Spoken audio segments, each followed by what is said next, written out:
welcome everyone to Voices. My name is Chris Benjamin. I am the managing editor of Atlantic Books Today magazine with the Atlantic Publishers Marketing Association. And we're doing this series of videos called Read Atlantic Voices. And we are featuring a number of Black authors this fall because we believe their voices should be heard.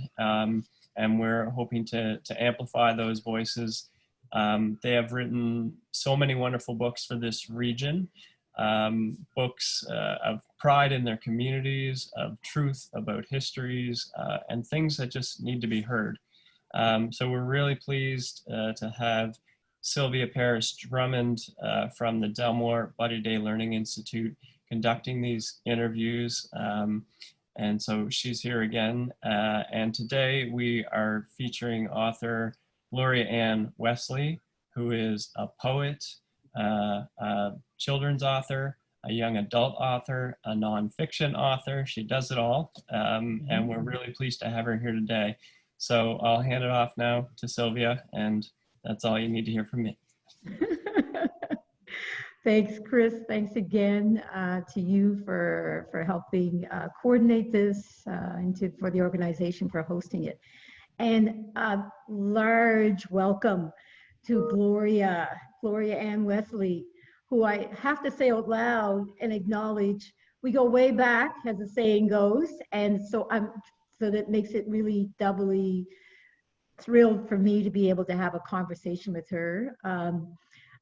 Gloria and I had a stint of teaching together. And so Gloria, I know you're going to have lots of students who are going to be saying like, she taught me and she's an author, and how excited they are going to be to make that connection. Those are ones who haven't realized it before, but are realizing it now.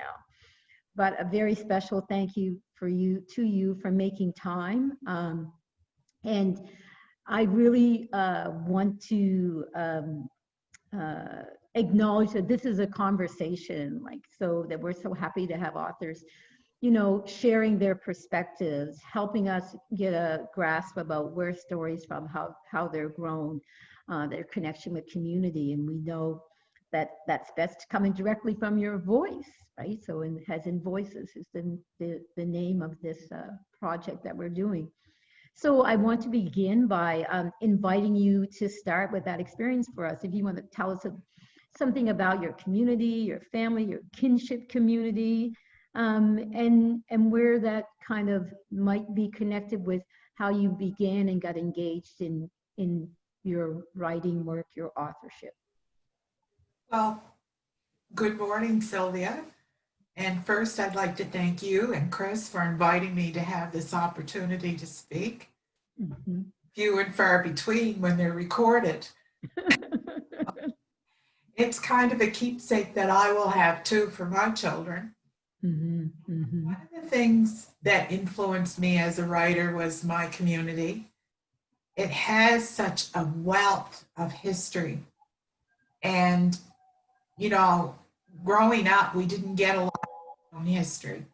In fact, I didn't get any. And it left me in a void that I needed to fill for myself. And in doing that, I found that would be of interest to other people as well. Mm-hmm. So filling in those blanks about where we came from, how we got to Nova Scotia, why we are in the predicament that we're in currently in fighting for justice and rights. And it all came together when I decided that I needed to do a book.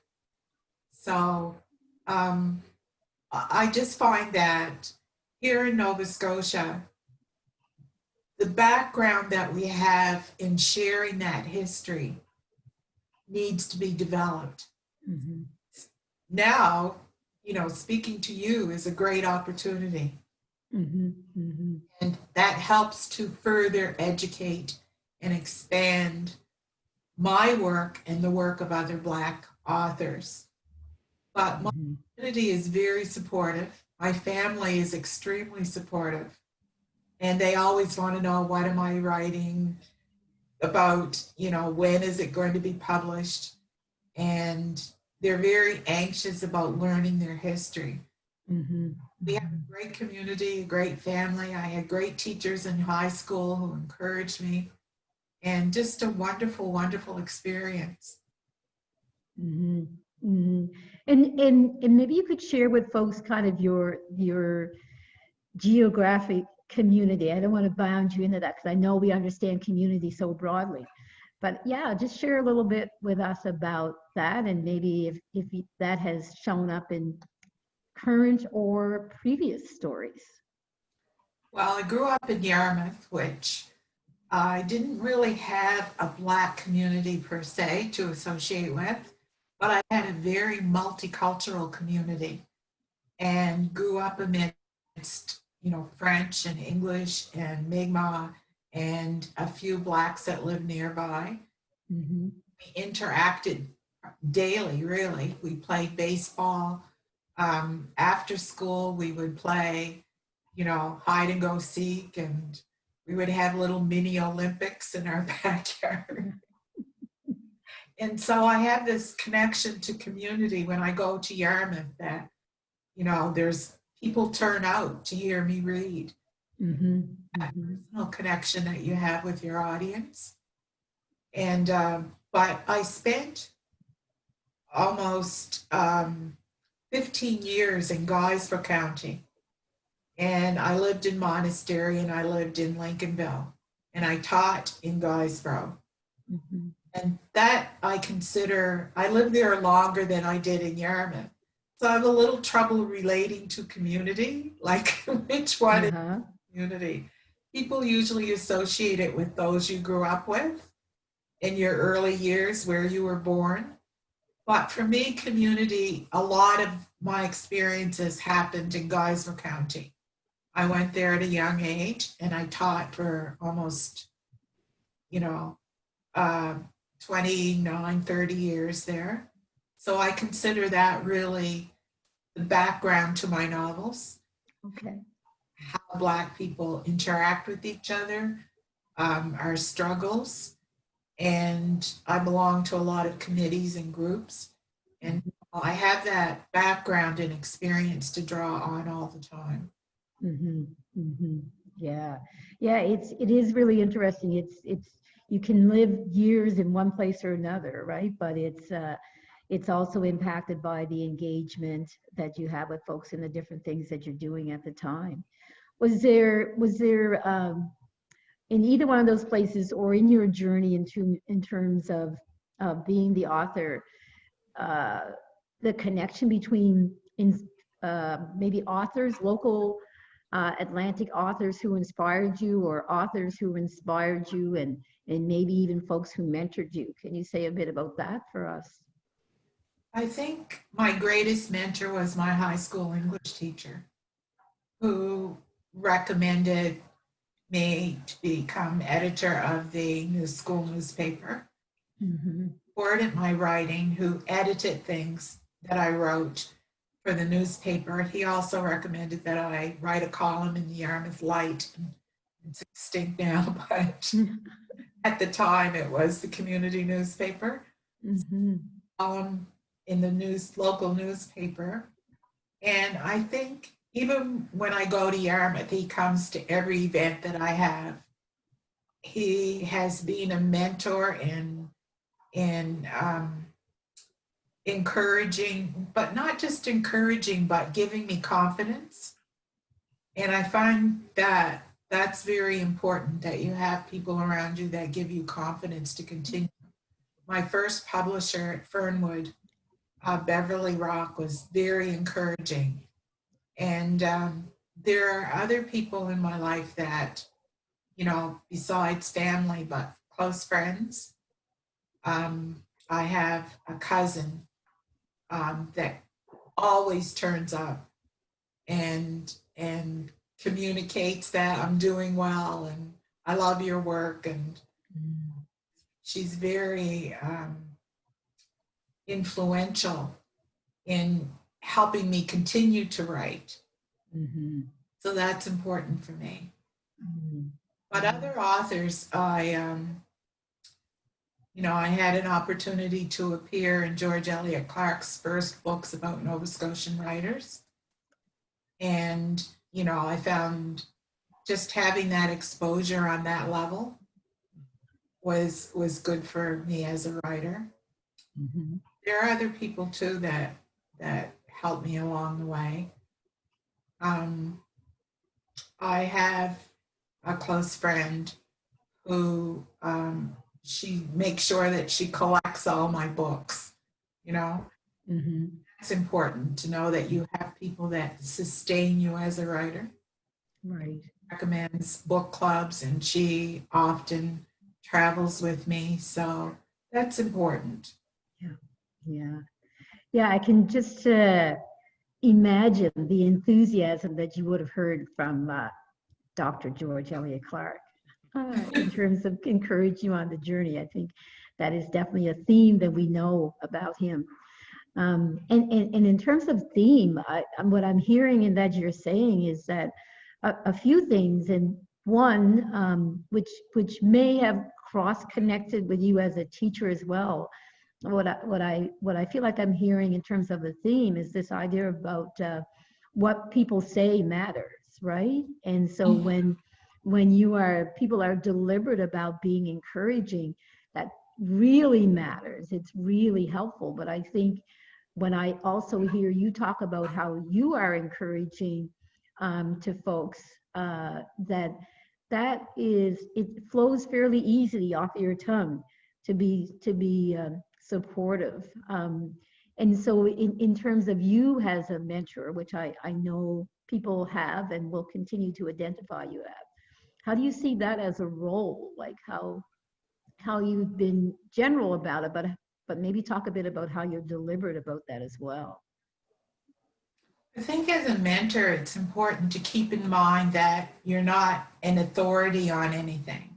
You know, I'm not an authority on writing, but I encourage young people, particularly when I'm out in the classrooms, to be writing for themselves.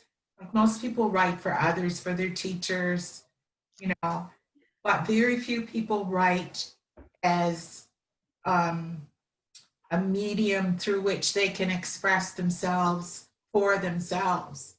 And so I encourage young people to delve into research about writing, you know, the genre that you're interested in.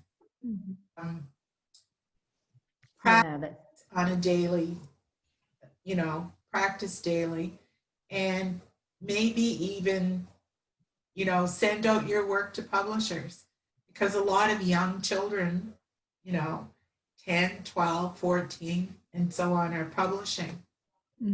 And in the Black community, you know, I want children to feel confident that they can do anything they put their mind to. But they also have to know that it requires a lot of work, not just scribble something down and pat yourself on the back. You really have to delve into it and enjoy it, particularly enjoy what you're writing. And what I hear in that, you're probably going to get to that enjoyment, which will help you stay the course if you're writing something that's of interest to you, right? That is about you, as you said. So aptly, writing for yourself, not for others, right? So you'll be able to hold on to that. Yeah. And I think the message about you can be an author at any age is an encouraging one as well. I mean, we've heard folks talk about at the very young age where they've been journaling, right? And doing things like that. I don't know, was that part of your journey as well? Did you journal? How did you kind of get those ideas flowing and growing? I think as a child, I spent a lot of time alone. I had lots of brothers and no sisters. And so often I was excluded from their activities. You don't want her hanging around. So I would often just be alone writing. And I jumped into it writing poetry. Like right away, I started writing poetry.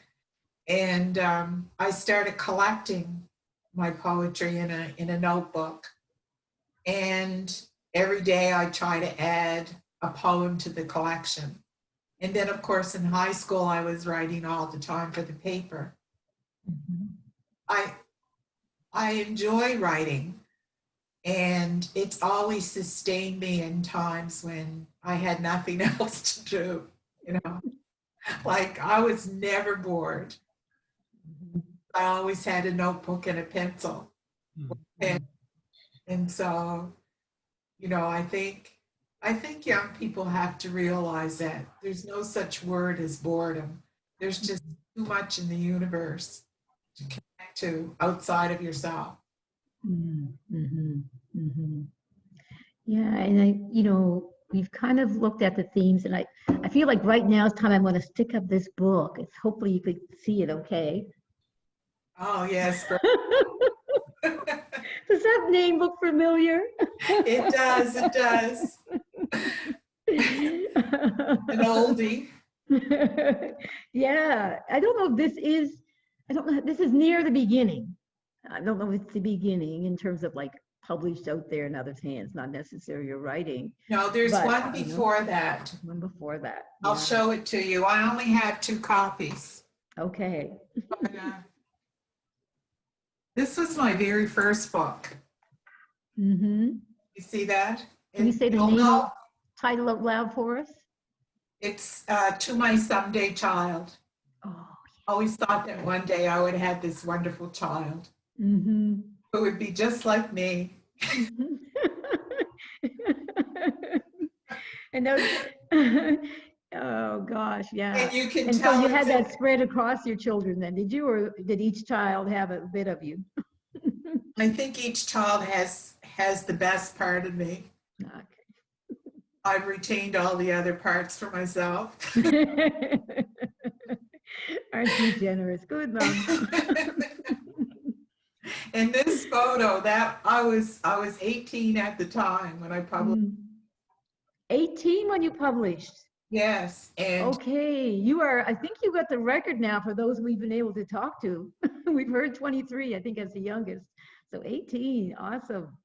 well, I was 18 when I sent it off to Leo Bertley. Mm-hmm. You know? And it happened because of Carrie Best. And her daughter and I went to Teachers College together. And so Burma used to invite me back to her home on the weekends. Well, I lived in Yarmouth, which was quite far away. And so quite often I didn't have a way to get home.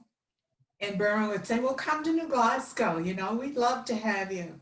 So I spent a lot of weekends at Carrie Best's house and even part of the summers there with Burma. And one day Burma said to her, you know, Gloria writes poetry. And Mrs. Best said, well, why are you keeping it a secret? Why didn't you tell me? And so I just happened to have these notebooks with all this poetry in it. And she said, I'd love to read it. And I didn't think anything of it. And then a few months later, she had a guest visiting from Montreal, a professor at Vanier. He taught at Vanier College in Montreal. And she said, I want you, she said. She didn't say, I want you. She said, I'm telling you, this girl is talented. That's how Carrie operated. There were no ifs, ands, or buts. Mm-hmm. And she said, I want you to read these poems and tell me if you think they can be published. And that's how it started. He took my collection and I didn't hear a word from him for about maybe 6 months. And all of a sudden, 4 boxes of books arrived at my home. Wow. What is this? And he published the book, like he published it at the press that they had at the university. So then it was my job to distribute these books. Mm-hmm. It's amazing because even today, there are people that come to readings of a copy of that book. And so they want it autographed, and it's amazing, you know. Mm-hmm. There was a lady in Florida who had that book. She happened to be in Nova Scotia at the time that it was published. And she was visiting a bookstore and she picked it up. And you know, she took it back to Florida and she said, you know, I really like your style.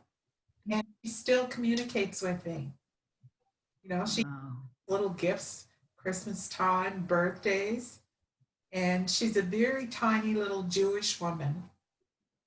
And she's never married or had children, but she's an avid collector of Black books.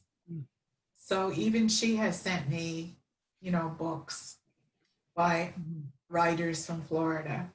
Mm-hmm. It's an interesting journey. Mm-hmm. Wow.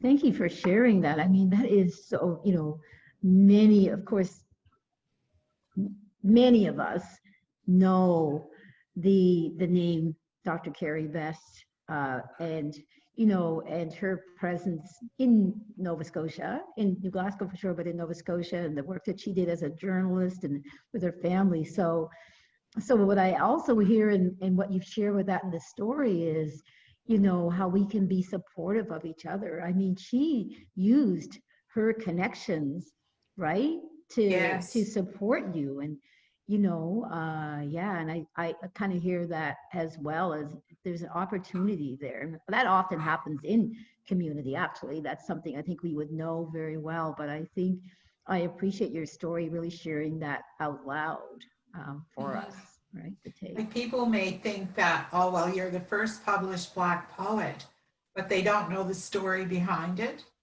So I'd like people to know that one of the great influencers in my life was Dr. Carrie Best. Yeah. And she was not only supportive, she pushed you, you know. If you didn't feel like doing something or whatever, she was there to give you that push. Mm-hmm. You can't pass up this opportunity. You've got to go and do this. It's going to help you. And so that's the kind of support that most of us need. Yeah, yeah. No, that's great. Thank you. And maybe to this next question, I will feed from activist Dr. Carrie Best. And because we've also been asking to think about this time in terms of Black Lives Matters and people using story in voice to kind of respond to that. And also people coming to look at stories, to read information to help them with their planning and with their work. And I would just invite you, if you have any comment to make about your work or encouragement for folks, to use their pen, if you will, metaphorically or whatever, to kind of respond to the issues that have manifest so tragic, through such tragic means, but in terms of Black Lives Matters. Well, I think that the thing that we don't realize is that we have a lot of emotional trauma from little, you know, there are big aggressions and then there are little microaggressions that we suffer through every day. Mm-hmm. And even as a teacher, I receive those little microaggressions from students, from others in my field. And they add up after a while. And I think people have to realize that you can only hold things for so long. And for me, the outlet is to write about it. So I'm very vivid, very explicit in my writing, because I think it's important for people to understand how we are affected emotionally, not physically in this day and age, but emotionally. Mm-hmm. And that we've lost our agency as a people. We really have very little agency in this world to make decisions, to be promoted, to be part of the larger structure. And I'm very concerned that they continue to push us into these little categories, an African Canadian, an African Nova Scotian. And our agency is limited within that box. And so we really don't get to be part of the larger community and society. We're constantly doing things with each other. And then they call us a close-knit community because we are constantly doing things within our own little box. Mm-hmm. And it makes us close-knit, but it also makes us aggressive. It makes us unhappy at times. We suffer little microaggressions from each other. And so when we say Black Lives Matter, to whom does it matter? And, you know, first of all, it has to matter to ourselves, because that box that we're confined in, where we have very little agency, we fight with each other. And sometimes we forget that our lives are bigger than that. You know, we need to become part of the greater society. And so as a writer, I get pigeonholed a lot. You know, an event has to have an African Nova Scotian person, instead of an event has to have 5 authors. And you're very limited into how many people want to include you. Mm-hmm. So our opportunities to develop, to grow, to gain knowledge and experience as authors is very limiting. And it's because of those little microaggressions that I sense, you know. And you go to an event and people say hello, but they're standoffish, whereas I see them having great conversations with each other, Mm-hmm. not inviting you to partake. So you stand off as kind of an oddity at times. And there are times, of course, when people are very open and generous with their time and their energy for you. But it's the other 80% of the time that cripples you as a person, and you feel that your life doesn't matter, and that you're willing to protest that so that you feel fuller as a person. Mm-hmm. Mm-hmm. Yeah. I mean, I hear in that, you know, the very deliberate role of institutions, of organizations to kind of take accountability for where they are placing folks, and, you know, for folks to continue to see amongst ourselves a strength, but also acknowledge, you know, their presence on the larger stage, for want of a better way to say it. So yeah, so thank you for sharing that. Thank you for sharing that. I don't know if there is anything that you would like to read from or share in terms of your authored works. I do want to acknowledge the work. I guess I'd call it a bit of a translation for youth to access in terms of chasing freedom, right? And that story, you know, in here, and that very Nova Scotia story that really for youth, for young adults, right, to be able to grasp it as well, is certainly one. And I acknowledge that for a number of reasons, but one, because it gives me a chance to say again about our experience of teaching together in those junior high days, whatever, right? And I remember both of us working with, you know, collectives of learners, you know, who wanted to engage in conversations and to have more of that learning. So I know that that's an important piece as well, but I will leave it to you if there's something that you wanted to say out loud in terms of folks to hear when they're listening to this recording.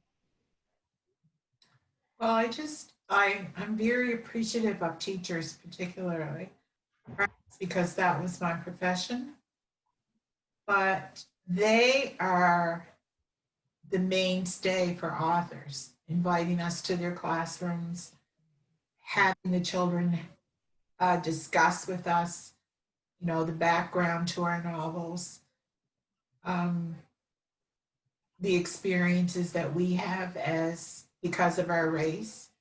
Mm-hmm. Curious. Today's children know a lot about race, in the sense of listening to rap, Some of them are reading, but mainly they hear. They hear the lyrics in the rap songs, and they internalize that a lot. And they want to know, what is this? What does that mean? What does that line mean? What does it mean to you as a Black person? But there's a one-sidedness in the conversation. It's always about what Black people feel, what we think, how we cope. And I never get to ask the children what they're thinking about race. And conversation I'd really like to have. I was invited to be part of a panel at Mount St. Vincent, and it was called Unpacking the Living Room. And there was a good audience, a good sized audience. But the one thing that was missing on the panel was a white person to talk about their experiences with us as Black people. It's never about listening to them, talk about what was it like in your living room. Like, I've unpacked my living room for you to tell you all my feelings and emotions and experiences. But I haven't heard you express what drives you as a person when it comes to race. What have you heard? What have you experienced? What do you think? What emotions are you carrying? And for once, I'd like to unpack a white living room. To hear, were you influenced by stereotypes growing up? Did you have Black associates? Did you have them in your home? Do you have negative feelings towards Black people? Where does that come from? Why? So we never hear that. It's that other side of the conversation. And sometimes I feel like a puppet, like I'm just there to dance and somebody pulls your strings and you're entertaining. And it's always for them, never for us. So I'd like a panel someday to be of white people talking about growing up in their lives when it comes to their attitudes towards race. So I wanted to say that. I want it to be a two-way street. You want it to be a two-way street. Yeah. This street goes both ways. And we don't get a taste of it until there's a protest or, the in Digby right now, there's a fight over fishing rights. And then it comes out. But for white people, they keep it inside. It's a secret, about these attitudes towards Blacks or Natives or Chinese or whatever.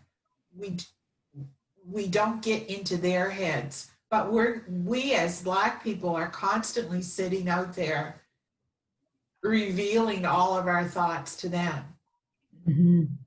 So I want to know. I want to get this going the other way once in a while.